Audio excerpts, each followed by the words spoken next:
বাংলাদেশ সবার আগে, সবাই খুশি, সবাই খুশি। গাছ পরিবেশের জন্য খুবই ভালো। গাছ লাগালে আমাদের অক্সিজেন পাওয়া যায়। আর অনেক ক্ষেত্রেই গাছ এখন বর্তমানে সৌন্দর্যের ক্ষেত্রেও ব্যবহার করা হয়। প্রধানমন্ত্রীর উদ্যোগে পাওয়া হয়েছে 25 কোটি গাছ লাগানোর উদ্যোগ নিয়েছেন তিনি, সেই হিসাবেই আর কি আমরা গাছ পাচ্ছি প্রত্যেক বিদ্যালয়। গাছ যেহেতু আমাদের পরিবেশের জন্য অনেক ভালো, আর আমরা ওইরকমভাবে আর কি গাছ লাগাই না। এখানে যেহেতু আমাদেরকে গাছ দেওয়া হয়েছে, আমরা অবশ্যই লাগাবো, আরো অনেকেই লাগাবে। গাছের ফল আমাদের বিভিন্ন পুষ্টিকর কাজে আসে। গাছ আমাদের অনেক কার্যকরী, আমাদের অক্সিজেন প্রদান করে এবং আমরা গাছ থেকে বিভিন্ন ধরনের পুষ্টিকর খাবার পাই।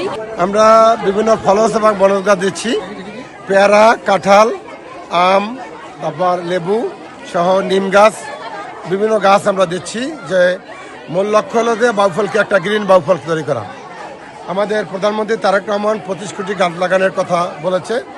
আমরা বাউফলে পৌরসভায় প্রায় আমরা 10,000 চারা আমরা বাউফলে রোপণ করব।